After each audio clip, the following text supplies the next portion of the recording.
கொஞ்சம் உங்களுக்கு தெரிஞ்சது அப்படின்னா சொல்ல வரதை வந்து உங்களுக்கு ஈஸியாக புரியும் அப்படின்றதுக்காக போட்டிருக்கோம். முதல்ல எல்லாத்துக்கும் வணக்கம். குறிப்பாக ஒவ்வொருத்தரும் ரொம்ப பரிச்சயமானவங்க, ஒவ்வொருத்தரும் தனித்தனியாக பேர் சொல்லி எங்களை இதனை வரைக்கும் வழி நடத்தினதுக்கும் உறுதுணையாக இருந்ததுக்கும் பெரிய பங்காற்றி இருக்கீங்க. இந்த நீலமலை தொல்லியல் அப்படிங்கிற நூல் வந்து முழுவதாக எங்களுடையதாக இருந்தாலுமே அதில் இருக்க இந்த அறிவு எல்லாமே பழங்குடி மக்கள் எங்களுக்கு கொடுத்தது தான். அது இன்னும் எங்களோட ஹோல்டிங் கிடையாது. இந்த அறிவு அப்படிங்கிறது வந்து அவங்க நாகரிகம் இல்லாத ஒரு காலகட்டத்தில் இருக்காங்க அப்படின்னு சொன்னாலும் அந்த அறிவு அப்படிங்கிறது நம்ம கற்பனை செஞ்சு பார்க்க முடியாத அளவுக்கானதாக இருக்குது.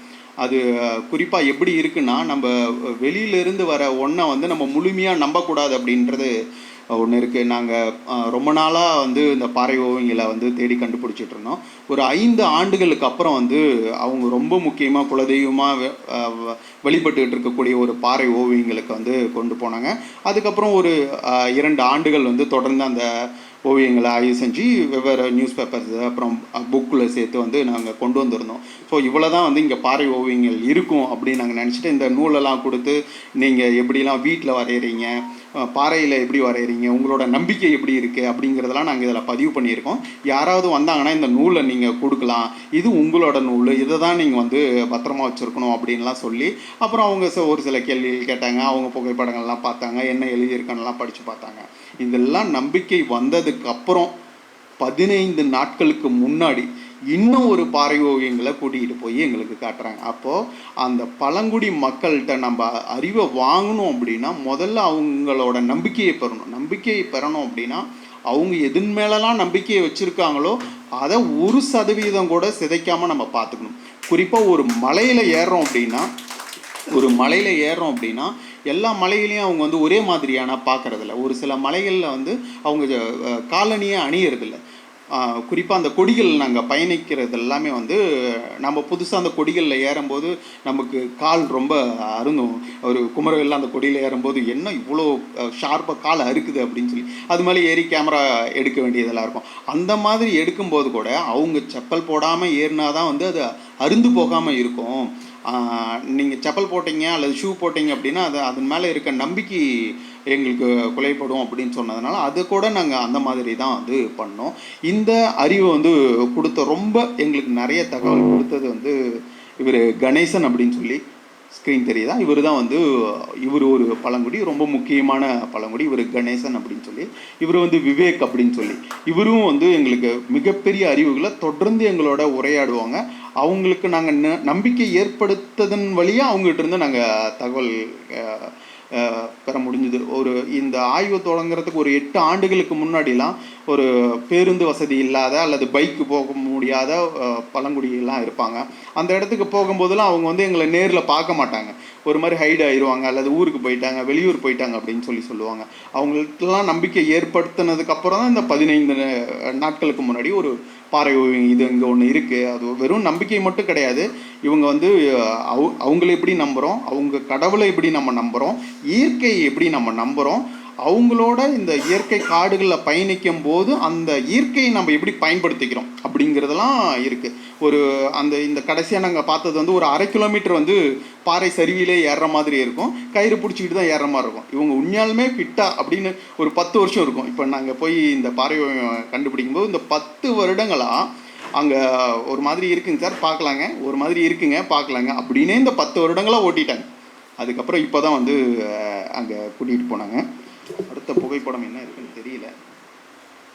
ஸோ இந்த பாறை ஓவியம் தான் அந்த கடைசியாக கொண்டு போனது. இதில் நடுவில் இருக்கிற சிவா அப்படின்னு சொல்லி ஒரு ட்ரைப் ஒன்று இருப்பார். அவருக்கு வந்து பார்த்திங்கன்னா அந்த டிஎன்ஏவிலே அந்த தொல்லியல் இடங்கள் மட்டும் இல்லை, அவருக்கான அந்த இயற்கை பற்றின புரிதல், ஒரு விலங்கை எப்படி வேட்டையாடணும், நாயை எப்படி கூட கூப்பிட்டு போகணும், யானை எப்படி ஹேண்டில் பண்ணணும் அப்படிங்கிற மாதிரியான பேசிக் அறிவு வந்து அவருக்கு வந்து இருக்குன்னு வைங்க. அந்த மாதிரி ரொம்ப வரும். இதெல்லாம் அவங்களோட பயணிக்கும்போது இந்த புக்கில் அடுத்த கட்டமாக நம்ம கொண்டு போக வேண்டியது 3 விஷயம்தான். அதில் முக்கியமானது வந்து பார்த்திங்கன்னா இந்த கல் எடுக்கிற சடங்கு. அது வந்து நம்ம நியோலித்திக் டூல் வைக்கிறதுலேருந்து இப்போ சிற்பம் செய்கிற வரைக்குமானதாக கொண்டு வந்திருக்காங்க. அதை நம்ம நூலில் கொண்டு வந்திருக்கோம். இது தமிழகத்தில் பல பகுதி, தமிழகம் மட்டும் இல்லை, இந்தியா முழுக்க வந்து இதை நம்ம ஆவணப்படுத்த வேண்டியது இருக்குது. இது இயர்லி லிட்ரேச்சரோட வந்து பொருந்தும். ஸோ அதுக்கு அடுத்தது பெருங்கற்படை சின்னங்கள். இந்த பெருங்கற்படை சின்னங்கள் இதுக்கு முன்னாடி இருக்கிறது தான் மாயர் வேலி அப்படின்னு சொல்லக்கூடிய இடத்துல வந்து மிக பெருசாக இருக்கக்கூடிய பெருங்கற்படை சின்னங்கள்லாம் இருக்கும். இதில் இது ஒரு பெரிய சின்னமாக இருக்கும். இந்த சிதைக்கப்பட்ட சின்னங்கள் நம்ம ஆல்ரெடி பேசியிருந்தாங்க நம்ம ஆய்வாளர்கள். அதில் கிடைச்சது தான் வந்து பார்த்திங்கன்னா இந்த மாதிரியான ஆட்டு உருவம், மாட்டு உருவம். நீங்கள் மற்ற பகுதிகளில் எஸ்கவேஷன்ஸில் நீங்கள் ஃபோட்டோஸ்லாம் பார்த்துருப்பீங்க. வெறும் பானை மட்டும் கிடைக்கிற மாதிரி இருக்கும், கிண்ணம் கிடைக்கிற மாதிரி இருக்கும், அந்த ஆஃபரிங் பொருள்லாம் வைக்கிற மாதிரி இருக்கும். இங்கே வந்து பார்த்திங்கன்னா அந்த உருவமாகவே கிடச்சிருக்கு. இது என்னென்னா அந்த ஆந்த்ரோபாலஜியாக வந்து நீங்கள் அவங்கள அணுகிறது, அவங்களோட மனநிலையை எஸ்கவேஷன்லேருந்து கண்டுபிடிக்கிறது. அந்த மாதிரியானதாக ஒரு டீட்டெயில்டாக வந்து நம்ம டிஸ்கஸ் பண்ணுறது மாதிரி இருக்கும். இன்னும் அங்கே நிறைய சைட்டு டிஸ்டர்ப் ஆகாமல் இருக்குது. அது 500-1000க்கு மேலே இருக்கக்கூடியதாக இருக்கும். இன்னும் நாங்கள் முழுதாக வந்து சர்வே பண்ணல. இப்போவும் சர்வே போயிட்டுருக்கு. ஃப்யூச்சரில் வந்து டாக்குமெண்ட் வரும்போது இன்னும் எங்கெங்கெல்லாம் வந்து நம்ம எஸ்கவேட் பண்ணோம் அப்படின்னா ஸ்ட்ரென்த்னாக இருக்கும் அப்படின்னு சொல்லலாம். நீலகிரியில் எஸ்கவேட் பண்ணும்போது இந்த மாதிரி ஆந்த்ரோபாலஜிக்கலி இம்பார்ட்டன்ட் சைட்ஸை வந்து நம்ம கண்டுபிடிக்க முடியும். ஸோ அந்த மாதிரியான உருவங்கள் வந்து வித்தியாசமாக இருக்கும். நம்ம நிலப்பகுதியில், சமதள பகுதியில் கிடைக்கிற ஆய்வுக்கும் அங்கே மாயாறு, பவானி ஆறு வேலையில் கிடைக்கிற ஒரு ஆய்வுக்கும் ரொம்ப டிஃபர் ஆகிற மாதிரியானதாக இருக்கும், வேறுபட்டு இருக்கும். அதை நம்ம பார்க்கும்போது தமிழகத்தோட ஒரு மிகப்பெரிய கேப் இருக்குது, நம்மளோட ஆய்வில் வந்து வெற்றிடம் இருக்குது அப்படிங்கிறது தெரியுது. ஸோ அந்த மாதிரி இந்த பாறை ஓவியங்களில் லேயரிங் சொல்லுவாங்க. அதாவது எப்படி இப்போது நம்ம எஸ்கவேஷன்ஸ்லேயே கூட நம்ம லேயரிங் சொல்லுவோம். ஒரு ஹேபிடேஷன் சைட்னா எந்தெந்த பீரியடில் யார் வந்துட்டு போனாங்க அப்படின்னு. இந்த கேவ் வந்து ஒரு நம்பர் ஆஃப் எத்தனிக் டீம்ஸ் வந்து அதை கிராஸ் பண்ணியிருப்பாங்க. அத்தனை இனக்குழுக்களோட பதிவும் இந்த பாறையில் இருக்குது. அந்த பாறையை ஒரு வால் எஸ்கவேஷன் மாதிரி நம்ம டீப்பாக போகும்போது இதில் எவ்வளோ இனக்குழுக்கள் வந்திருக்காங்க, முன்னாடி இருக்கிற பெயிண்டிங்கை இப்போ எப்படி பார்த்துருக்காங்க அப்படிங்கிறத இப்போ நாங்கள் ஒரு 11 சைட்டு வந்து போட்டிருக்கோம். ஒவ்வொரு சைட்டுக்கும் நம்ம இந்த மாதிரியானதாக ஒன்று கொடுக்கும். எப்படி எஸ்கவேஷன் ரிப்போர்ட், ஒரு சைட்டோட ரிப்போர்ட் வந்து ஒரு பெரிய புக்காக வருதோ அதே போல் ஒரு சைட்டுக்கு அந்த அளவுக்கு வந்து பெருசாக கொண்டு வர முடியும். நாங்களே மேலோட்டமாக சொல்லியிருக்கோம் அப்படின்னு தான் சொல்ல. அந்த மாதிரியான லேயர் ஸ்டடி அப்படிங்கிறது முக்கியமாக கொண்டு வந்திருக்கோம். இதுவும் வந்து தமிழகத்தில் மிக முக்கியமாக முன்னெடுக்க வேண்டிய தேவை இருக்குது. எல்லா பகுதியிலையும் இருக்கிற பாறை ஓவியங்களை அந்த இனக்குழுக்கள் எவ்வாறெல்லாம் வந்து பதிவு செஞ்சுருக்காங்க அப்படிங்கிறத பார்த்து ஆய்வு செஞ்சு இந்த மாதிரி வெளியீடு கொண்டு வர தேவை இருக்குது. ஸோ அந்த லேயர்ஸ் எல்லாத்தையுமே போட்டிருக்கோம். எப்படியெல்லாம் லேயர் பண்ணியிருக்கோன்னு நான் அந்த ஒரு கொடி சொன்னேன் இல்லைங்களா, அந்த கொடியை வந்து இந்த மாதிரி தான் பின்னி அதில் வந்து ஒரு சடங்கு செய்கிறாங்க. அந்த சடங்கு செஞ்சதுக்கு அப்புறம் தான் நம்ம வணங்கிட்டு அதுக்கப்புறம் தான் அந்த கொடியை வந்து நம்ம பயன்படுத்த ஆரம்பிக்கணும். அது இவர் தான் வந்து ரொம்ப டெக்னிக்கலாக வந்து அந்த கொடி பின்னுறதுலையும் சரி, அதை இயற்கையில் இருக்கிற தொழில்நுட்பங்கள் எல்லாருக்கும் தெளிவாக தெரிஞ்சு வச்சுருக்கக்கூடிய ஒரு இனக்குழுவில் சேர்ந்த ஒருத்தராக இருக்கார். ஸோ அந்த மாதிரியான அப்புறம் அந்த இயற்கையாக இருக்கக்கூடிய ஒரு புலியோட கால்தளம் போட்டிருக்கோம். அப்புறம் அந்த வியூ பாயிண்ட், இது எல்லாமே அவங்களுக்கு வந்து மிகப்பெரிய அறிவு. ஒரு பறந்து வெளியை பார்த்தாங்க அப்படின்னாவே அது மழை வருமா, வெயில் அடிக்குமா, இன்னும் ஒரு வாரம் கழிச்சு என்ன ஆகும் அப்படின்னு சொல்கிற அளவுக்கான ஒரு நாலேஜ் சிஸ்டம் இருக்குது. நூலாசிரியருங்கிற முறையில் பத்மாவதி அம்மா வந்து நமக்கு நிறையா சொல்லியிருக்கீங்க, இன்புட்ஸ் வந்து கொடுத்துருக்கீங்க. ராஜகோபால் சார்கிட்ட நாங்கள் தொடர்ந்து பேசிகிட்டே இருப்போம். நூல் எழுதும்போதுலேருந்து கல்வெட்டு பார்க்கும்போதுலேருந்து தொடர்ந்து அவங்ககிட்ட பேசிகிட்டு இருப்போம். நீங்கள் கூறிய வந்து வாழ்த்துக்களும், நீங்கள் கூறிய அறிவுரைகளையும், நீங்கள் சொன்ன கரெக்ஷனையும் நாங்கள் கண்டிப்பாக அடுத்தடுத்த நூல்களில் வந்து எடுத்து செய்வோம். மேலும் எல்லாத்தோட ஒத்துழைப்பும் அணுகுமுறையும் உங்களோட உதவியும் உங்களோட நாலேஜ் ஷேரிங்கும், இது வெறும் நானும் அவர் குமரவேல் ராமசாமி மட்டும் போனது கிடையாது. நம்பர் ஆஃப் விக்கி கண்ணன் எங்கள் கூட வந்திருக்காரு, ராஜா எங்கள் கூட வந்திருக்காரு, தமிழ் எங்கள் கூட வந்திருக்காரு. இதே நீலமலை புக்குக்காக நாங்கள் எல்லாமே பயணிச்சிருக்கோம். ஒவ்வொருத்தரும் கடினப்பட்டிருக்கோம். அந்த மாதிரி ஒரு பெரிய டீம் கடினப்பட்டு தான் வந்து இந்த நூலை கொண்டு வந்திருக்கோம். இந்த பழங்குடியினருக்கும் எங்களோட பயணித்தவங்களுக்கும் எங்களுக்கு அறிவுரை வழங்கி எங்களை வழி நடத்தினருக்கும் எல்லாத்துக்கும் நன்றி சொல்லி விடைபெறுகிறேன். நன்றி, வணக்கம். ஏற்புரையினுடைய இன்னொரு பகுதி, கலப்பை பதிப்பகம் ஏற்பாடு செய்திருக்கக்கூடிய நீலமலை தொல்லியல் நூல் மீதான திறனாய்வு கூட்டத்திற்கு வருகை தந்திருக்கக்கூடிய எங்களுடைய மதிப்பிற்குரிய தொல்லியல் துறையின் முன்னோடிகள் மற்றும் இளம் தலைமுறை தொல்லியல் ஆய்வாளர்கள் மற்றும் இங்கே பார்வையாளராக வந்திருக்கக்கூடிய என்னுடைய நண்பர்கள், துறை சார்ந்த அறிஞர்கள் அனைவருக்கும் என்னுடைய மாலை வணக்கங்கள். இந்த நீலமலை தொல்லியல் இந்த நூலுக்குள் உள்ளடக்கத்தில் இருக்கக்கூடிய விஷயங்கள் வந்து இது தமிழ்நாட்டு வரலாற்றுக்கு எந்த அளவுக்கான பங்களிப்பு செய்திருக்கிறது என்பது குறித்து அறிஞர் பெருமக்களும் ஆய்வாளர்களும் வந்து திறனாய்வின் வழியாக பல கருத்துக்களை பகிர்ந்திருக்கிறார்கள்.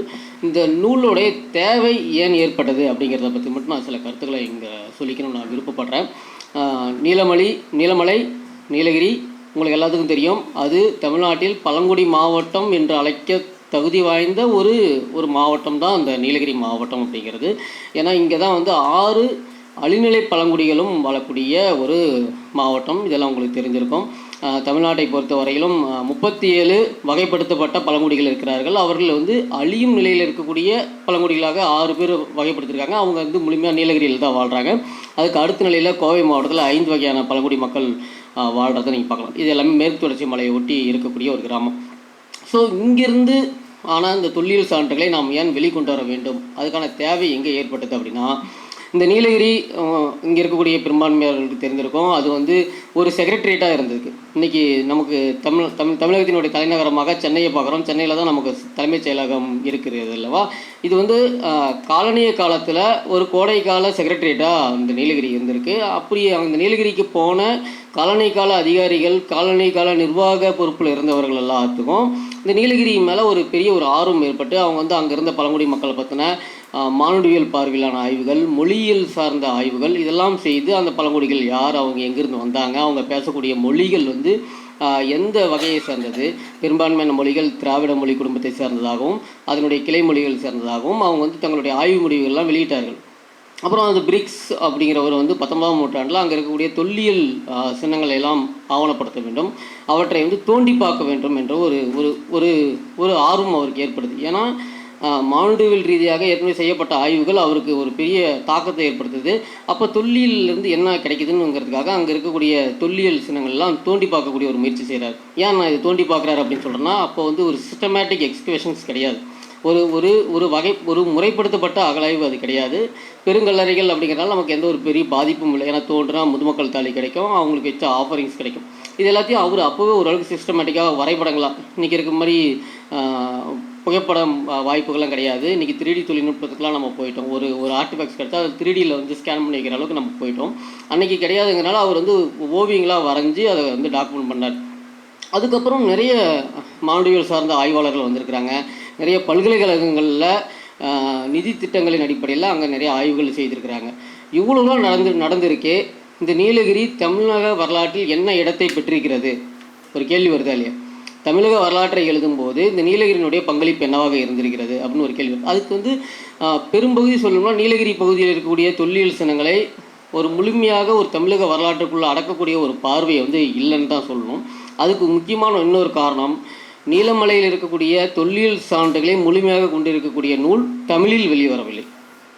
எவ்வளோ ஆய்வுகள் நடந்திருக்கு, எவ்வளோ ஆய்வாளர்கள் வந்திருக்கிறாங்க, ஆனால் தமிழில் வந்து நீலகிரியை பற்றின முழுமையான சான்றுகளை உள்ளடக்கிய ஒரு நூல் வெளிவரவே இல்லை. அப்படிங்கும்போது தான் நாங்கள் வந்து இதை வந்து முழுமையாக தமிழில் முதலில் வெளியே கொண்டு வர வேண்டும், இங்கே நம்ம ஆவணப்படுத்தின சான்றுகள்லாம் தமிழில் வெளிக்கொண்டு வர வேண்டும் அப்படிங்கிறது தான் எங்களுடைய முதன்மை நோக்கமாக இருக்குது. இந்த நூலோட உருவாக்கத்தினுடைய தேவை அங்கே தான் இருந்தது. அப்புறம் இந்த நீலமலை அப்படிங்கிறது வரலாற்றில் என்னவா இருந்தது அப்படின்னு பார்த்தா, வரலாறுங்கிறது எழுதப்பட்ட சான்றுகளின் அடிப்படையில் நம்ம விவாதிக்கப்படக்கூடிய ஒன்று. ஆனால் அங்கே வாழக்கூடிய மக்கள் பெரும்பகுதி வந்து பெரும்பகுதியான நிலங்களில் பழங்குடி மக்கள் சின்ன சின்ன இனக்குழுக்களாக அந்தந்த பகுதியில் வந்து வாழ்ந்துட்டு இருந்தாங்க. அவங்களுடைய தொழில் வந்து வெவ்வேறு வகைப்பட்ட தொழிலை வந்து அவங்க கைக்கொண்டிருந்தாலும் கூட அவங்க வந்து எங்கேயுமே கல்வெட்டுகள் எழுதி வைக்கக்கூடிய ஒரு வழக்கம் கிடையாது.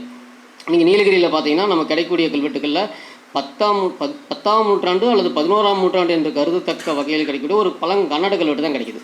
அந்த கல்வெட்டு யார் எழுதுனாங்க அப்படின்னா, வெளியிலிருந்து படையெடுத்து வரக்கூடிய 11ஆம் நூற்றாண்டுக்கு அப்புறம் வரக்கூடிய அந்த ஒய்சாளர் படைப்பிரிவை சேர்ந்தவர்கள் தான் அங்கே கல்வெட்டு எழுதுறாங்க. அப்போ அதுக்கு முன்னாடி வரலுமே நாங்கள் மக்கள் வாழலையா, அங்கே வரலாறு இல்லையா அப்படின்னு பார்க்கும்போது தான் நமக்கு கிடைக்கக்கூடிய இந்த பாறை ஓவியங்களும் இந்த மெகலத்திக்னு சொல்லக்கூடிய பெருங்கற்படை சின்னங்களும் அவற்றிலிருந்து நம்ம எடுக்கக்கூடிய அந்த கலைப்பொருட்களும் வந்து நமக்கு ஒரு முக்கியத்துவம் வாய்ந்ததாக இருக்குது. இப்போ நீலகிரியோடைய காலங்களை பற்றி நமக்கு பெரிய அளவில் காலத்தை குறிப்பிடுவதற்கோ காலத்தை கணித்து அறுதியிட்டு சொல்வதற்கான சான்றுகள் இதுவரை நமக்கு கிடைக்கல. ஏன்னா நம்ம ஒரு முறையான ஒரு அகலாய்வு செய்யணும். அந்த அகலாய்வின் வழியாக ஒரு கார்பன் டேட்டிங்கு போனால் தான் நம்ம ஒரு காலத்துக்கு போக முடியும். இப்போதைக்கு நம்ம வந்து ஒரு டென்டேட்டிவான சில காலங்களை பத்மாவதி அம்மா வந்து இந்த நூல் மீதான திறனாய்வின் போது சொல்லும்போது ஒரு டென்டேட்டிவான ஒரு காலகட்டத்தை அவர்கள் குறிப்பிட்டார்கள். அந்த மாதிரி தான் நம்ம சொல்ல முடியும், ஒரு அறுதியிட்டு அதை நம்ம சொல்ல முடியாது. அப்புறம் இந்த நீலகிரியில் இருக்கக்கூடிய அந்த இதுவரையிலும் கிடைச்சிருக்கக்கூடிய அந்த ஆர்டிஃபேக்ட்ஸ் வச்சு நம்ம என்ன பார்க்க முடியும் நீலகிரியை பற்றினா, குறிப்பாக நீலமலை பண்பாடு அப்படின்னு சொல்லக்கூடிய அளவுக்கு அங்கே ஒரு தனித்த ஒரு தொல்லியல் சான்றுகள் நமக்கு கிடைக்குது. நம்ம தமிழக நிலம்ங்கிறது வந்து திணை பன்மைத்துவம் கொண்டது. நம்ம சமவெளி பரப்பில் பார்க்கக்கூடிய பெரிய பெரிய மானுமெண்ட்ஸ், கோயில்கள், பெரிய பெரிய கட்டடங்கள், கோட்டைகள், இது மட்டுமே நம்மளுடைய வரலாறாக இல்லாமல் ஒவ்வொரு திணைக்கும் 5 திணைகளுக்கும் உரிய தொல்லியல் சான்றுகளை உள்ளடக்கிய ஒரு வரலாற்றை எழுத வேண்டும் அப்படிங்கிறது தான் நம்மளுடைய நோக்கமாக இருக்க வேண்டும். அதற்கான சான்றுகள் வந்து நீலகிரியில் ஏற்கனவே அகழ்ந்தெடுக்கப்பட்ட அகழாய்வுலேருந்து கிடைச்சிருக்கக்கூடிய அந்த பொருட்கள் எல்லாம் பார்த்திங்கன்னா உங்களுக்கு அவர் டிஸ்பிளேயில் காட்டும்போது பார்த்துருப்பீங்க. எருமைத்தலை உருவம், சிறுத்தையினுடைய உருவம், ஆட்டின் உருவம், பன்றியினோட உருவம், சில இடத்துல வந்து ரொம்ப ஒரு மாதிரி ஃபிரோசியஸாக இருக்கக்கூடிய மனித உருவங்கள்லாம் கூட நமக்கு கிடச்சிருக்கும். இதெல்லாமே என்னென்னா மீயியல் அப்படின்னு சொல்லக்கூடிய ஆந்த்ரோபோமார்பிக்னு சொல்லக்கூடிய ஒரு மிகை சக்தியான ஒரு உருவங்களை நம்பக்கூடிய ஒரு தன்மை. இது வந்து நீலமலை பழங்குடி மக்கள்கிட்ட இன்றளவும் வழக்கில் இருக்கிறது நீங்கள் பார்க்கலாம். இன்றளவும் நீலகிரியில் இருக்கக்கூடிய ஆளுக்குருப பழங்குடிகள்கிட்ட பார்த்தீங்கன்னா எழுத்து, அங்கே இருக்கக்கூடிய ஒரு ஓவியம் தான். அந்த நம்ம புக்கில் வந்து தொத்த தெய்வம்னு சொல்லிட்டு கொடுத்துருப்போம். அந்த ஓவியம் தான் இன்றைக்கி அவங்களுக்கு வந்து குலதெய்வம். அவங்களுக்கு வந்து இது நோய்வாய்ப்பட்டாலும் சரி, அவங்களுக்கு மழை வரல, வனத்தில் வந்து வறட்சி ஏற்பட்டாலும் சரி, டேரெக்டாக அந்த குகைகள் போய்ட்டு அந்த குகையில் போய் ஓவியம் வரைஞ்சால் அவங்களுக்கு நல்லது நடக்கும் அப்படிங்கிற ஒரு நம்பிக்கை இன்றைக்கும் அந்த பழங்குடி மக்கள்கிட்ட இருக்கிறத நம்ம பார்க்கலாம். இதே வழக்கம் இன்றைக்கி சமவெளி மக்கள்கிட்ட இருக்கிறத பார்க்கலாம். ஏதாவது குறிப்பிட்ட பகுதியில் பார்த்திங்கன்னா அந்த ஹீட்டு டைமில் அந்த அக்கிலாம் வரும் இல்லையா, அப்போ வந்து என்ன பண்ணுவாங்கன்னா போய் வரைஞ்சிட்டு வா, அது போய் அந்த ஒரு எழுதிட்டு வாங்க, எழுதிட்டு வந்தால் வந்து இந்த நோய் சரியாகி போயிடும் அப்படிங்கிற மாதிரியான நம்பிக்கை இன்றைக்கும் அது இருக்கிறது. அப்போ சங்க இலக்கியங்களில் சொல்லக்கூடக்கூடிய அணங்குடை நெடுங்குறை வழிபாட்டு மரபு இன்றும் பழங்குடி மக்கள்கிட்ட லைவாக பார்க்குறோம். பழங்குடி மக்கள் ஓவியம் வரையக்கூடிய அந்த இடத்த வந்து எழுத்து, ஓவியம் வரைகிறது எழுத்துன்னு சொல்கிறாங்க. அந்த எழுத்துங்கிற சொல்லாடல் இன்றைக்கும் சமவெளியில் வாழக்கூடிய மக்கள்கிட்டையும் அதை நம்ம பரவியிருக்கிறத பார்க்கலாம். இந்த மாதிரி ஏராளமான சான்றுகளை நம்ம வந்து தொட்டு சொல்லிகிட்டே போக முடியும். இந்த நீலகிரி இந்த ஆய்வின் வழியாக கிடைத்த தமிழக வரலாற்றுக்கு கிடைத்திருக்கக்கூடிய பலன்களை வந்து நம்ம இந்த மாதிரி வெவ்வேறு இடங்களில் கனெக்ட் பண்ணி நம்ம சொல்லிகிட்டே போக முடியும். நேரம் கருதியும் வந்து நான் கடைசியாக ஒன்று சொல்ல விருப்பப்படுறேன். இந்த நூல் கொண்டு வரும்போது இந்த நூலில் வந்து நாங்கள் எல்லா படங்களையும் முழுமையாக கொண்டு வரணும்னு நினச்சோம். ஏன் அப்படின்னா வெறும் டெக்ஸ்ட்டாக இருந்தது அப்படின்னா, இப்போ ஒரு கல்வெட்டு இருக்குது, கல்வெட்டு வந்து நம்ம டெக்ஸ்ட்டு மட்டும் நம்ம கொடுத்தோம்னாவே நம்மளுடைய உணர்வுகளை தூண்டக்கூடிய வகையில் இருக்கும். கல்வெட்டுகளில் பெரும்பகுதி இந்த அரசர்களுடைய வெற்றி இருக்கும், சமூக நிலை பற்றின தரவுகள் இருக்கும். இதை வந்து டெரைவ் பண்ண முடியும், மக்களுக்கு புரிகிற மாதிரி நம்ம சொல்லிட முடியும். ஆனால் இந்த ஓவியங்களையும் இந்த பெருங்கல்லறையில் கிடைத்த அந்த கலைப்பொருட்களையும் வந்து ஒரு படங்களாகவும் டெக்ஸ்டாகவும் ஆய்வாகவும் கொடுக்கும்போது தான் அது வந்து இன்னும் எளிமையாக போய் சென்று சேரும். அப்படிங்கிறதுனால படங்களாக கொண்டு வரதுக்கு முயற்சி செய்தோம்.